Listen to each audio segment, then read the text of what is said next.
Greetings everybody, it's me, your friendly neighborhood Uncle Pete, and this is my series, Nails in a Coffin, where we learn that with great kills, there must also come great nails. Welcome back to my channel, or welcome to my channel. So, we're over a month into the Puppet Master franchise, and today we're nailing Puppet Master 5, the final chapter. Here's a look at the average nails in a coffin for the movies I've covered so far. So we see Puppet Master had an average of 1.5 nails in a coffin, Puppet Master 2, average of 1.41 nails, Puppet Master 3, tie-in, the first one of 1.5 nails, and last week we covered Puppet Master 4, which had the highest average yet with 1.83 nails in the coffin. If you watched some of my last videos, you'll know that one of my figures keeps disappearing, and I keep hearing this laughter. You know, it would be my luck that it's my Green Goblin figure, and I'm covering the Puppet Master films as this happens. So, I set my camera up, and this is what I was able to catch.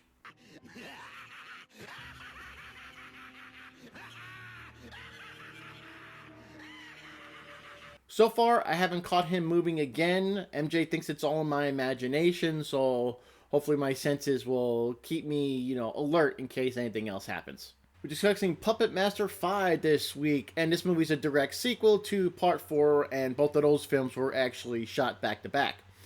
After the events of the previous film, Rick was taken into police custody for the murder of Cameron and as accessory to the murder of the deaths of Dr. Piper and Dr. Baker.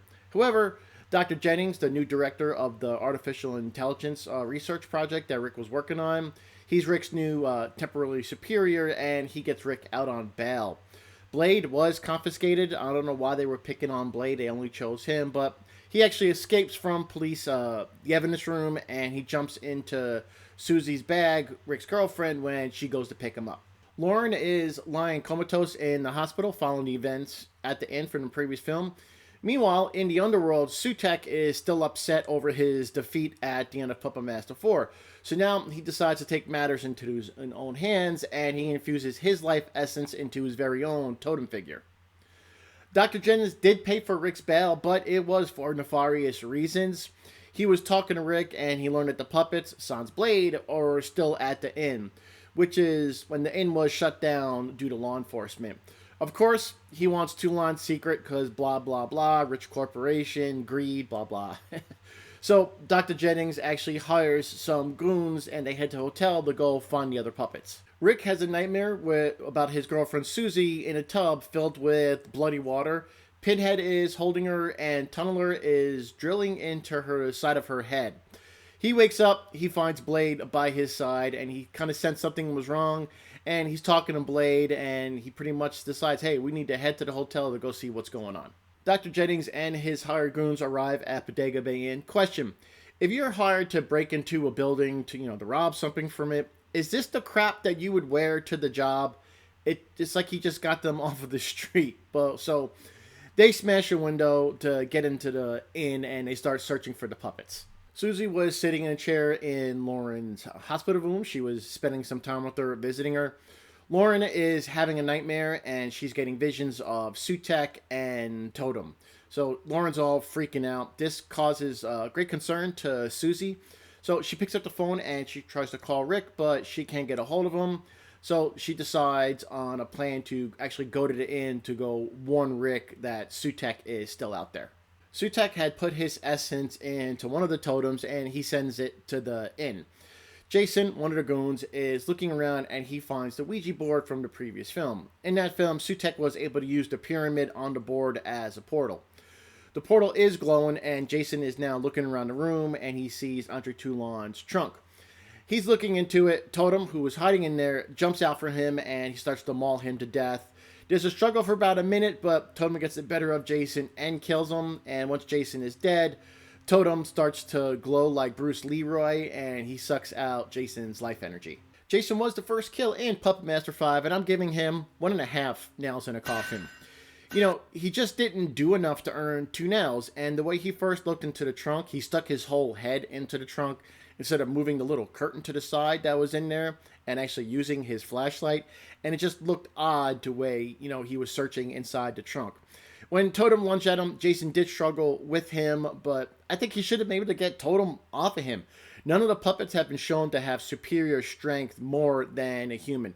At best, I would say the strength is about equal, and I really just didn't see Jason try enough. And the only reason I'm giving him that extra half a nail is since he actually didn't see Totem coming at him till it was too late. So for the first kill in the movie, Jason is going to die with 1.5 nails in the coffin. While searching in the hotel, Scott encounters Pinhead in the pantry, and Pinhead is standing on top of a shelf. Scott was pissed because earlier he encountered Pinhead and Pinhead slugged him. Scott is trying to hit Pinhead with a rolling pin, but he just can't reach him just quite. But unfortunately for Scott, Jester is on a lower shelf and he smashes Scott in his Franks and Beans with a meat tenderizer. Tom is our next victim. He's walking down one of the hallways looking for the other puppets and he runs into Totem. At first he thinks it's he's a cute little guy and he's getting closer and closer. Little Totem, flashes his sharp teeth and clawed hands. Tom gets scared and attempts to run away, but since this is a movie, he falls down for reasons. Totem gets up on top of him and kills him in the same manner as Jason, clawing at him, mauling him. And just like Jason, Totem drains the life energy from Tom after he kills him. This is a really easy one for me. I'm giving Tom 1 nail in the coffin. He was one of those characters that had no self-awareness around him. He got scared the closer he got to Totem, but he just fell down. I really didn't see him trip over anything, and once he fell down, he never tried to get back up to his feet. He just kind of laid there on the floor, struggling, and Totem killed him very easily. It was probably not much of a challenge. And actually, when you first meet this character, you kind of knew he was going to die. I thought he would have been the first one to die. And I could already tell by looking at his character he was only going to get 1 nail in the coffin. While Dr. Jennings was looking around, he actually runs into Totem in one of the hallways. He gets scared and takes off running. He passes Torch and Tunneler while he was running away. They actually try and fight Totem. Torch uses his torch on him, but all it really does is slow Totem down for a bit. 6-Shooter shows up, but then Totem hits Torch with some hand beams, knocking him down. 6-Shooter raises his guns, he shoots at Totem, hits him a few times, but Totem was able to run off and he gets away. Rick runs into Dr. Jennings in a hallway, and they're talking back and forth. Rick actually hears Susie scream, so he goes off running to go find her. He finds her in his lab. They're talking, and Lauren actually was able to send Rick a message through his computer, and she gives him the secret formula, and she also gives him another message that they need to revive Decapitron so they can defeat this evil. Dr. Jennings then gets back to Rick's lab. They're talking. He was trying to convince Rick and Susie, hey, they need to leave now with the puppets, but Rick convinced them to stay, and at this point, Jester actually showed Rick and Susie the trunk where Decapitron was being hid since the puppets had hid him after the events of the previous film. Rick convinces Dr. Jennings to help with reviving Decapitron. So using a combination of magic and science and the formula that Lauren was able to send to Rick, Susie, and Dr. Jennings, they hook up Decapitron to all this equipment. Dr. Jennings is flipping switches on the circuit breaker. Rick is on the computer. Susie is hooking up Decapitron. So after a few minutes, it works, and Decapitron is revived, and he stands up, and he greets Rick with a little wave. Now that he's awake, he morphs his silver head into Andre Toulon's head once more, and Andre tells Rick, hey, they need to get out of there because Sutek wants the secrets. Sutek cannot have the secrets to this formula, but he said that Decapitron and the puppets will be in charge of stopping Sutek once and for all. Scott finally comes to after his altercation with Pinhead and Jester. He wakes up in another room since Pinhead dragged him in there after Jester smashed him in his crotch. He's now walking down the hallway looking for everybody else, and he finds Totem instead. And then when he sees him, he goes to run, but of course, he falls down just like everybody else. And he must have forgotten how to get to his feet since Totem was able to jump on top of him, and he kills him in the same exact way that he killed Tom and Jason. No surprise here, we all know what he's getting. Scott's getting 1 nail in the coffin. It was way too easy to kill these lackeys. Scott, just like Tom, fell down for reasons, and he never really tries to get back to his feet, at least roll over on his stomach to get on his knees so he can try and get back up. He was acting like a turtle on his back, and yeah, not much else going on here. All he did was scream and then die. Forgot he had arms and everything else. Yeah, took no effort to kill this guy. So yeah, when that happens, this victim is always going to get 1 nail in the coffin. Rick, Susie, and Dr. Jennings were in the elevator going down to get out of the inn. And you can kind of see that Dr. Jennings has something up his sleeve. So when they get to the bottom floor, the doctor tries to hit Rick with the flashlight. Rick barely gets get out of the way. He gets Susie out of the elevator and he shuts the door. And the elevator starts going back up to the upper floors with them fighting each other. Dr. Jennings was able to get the best of Rick and he knocks him out by hitting him in the back with the flashlight.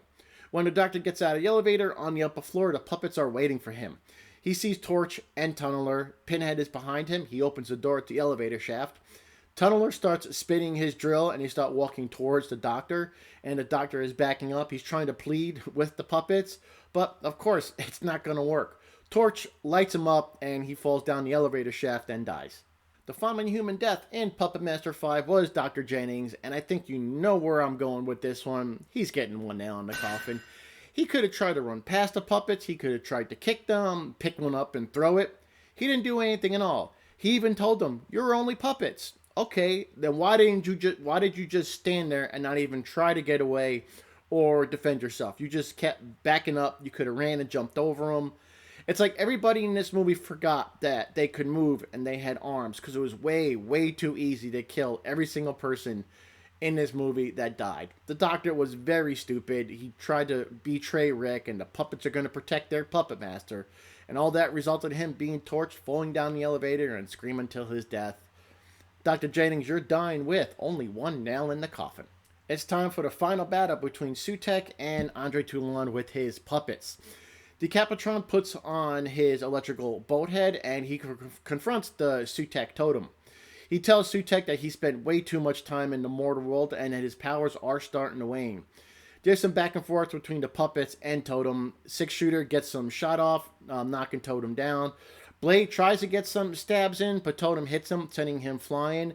And then Totem saps Six Shooter, knocking him down. Totem knows his powers are fading when his zap has no effect on Blade. So Totem's plan is to open a portal back to his homeworld so he can escape. But when he does this, Decapitron shoots his electrical bolts at the portal, overloading it, causing it to explode to destroy Sutek once and for all. The movie ends with Rick making repairs to the puppets. Andre Toulon tells Rick once more that he is the puppet master, but he'll always be with him. And Rick actually ponders if his battle with evil has only just begun. So there we go, ladies and gentlemen. Those are all my nails in a coffin for Puppet Master 5, the final chapter. Not the final chapter.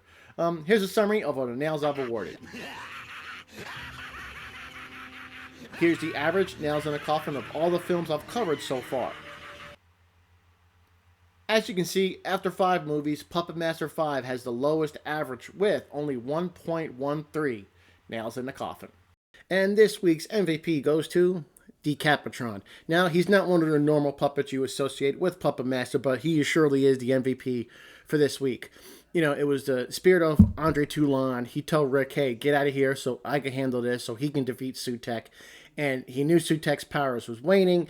He knew he had the opportunity when he opened the portal. And instead of going for Sutek, he'd just say, hey, let me overload the portal so I can destroy the totem and Sutek at the same time.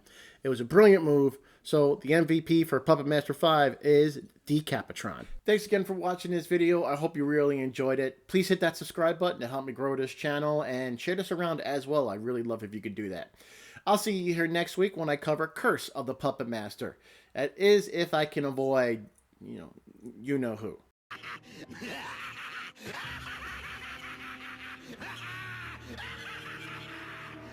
Take care, everybody. Stay safe. Be good to each other. I am your friendly neighborhood Uncle Pete. And remember, with great kills, there must also come great nails.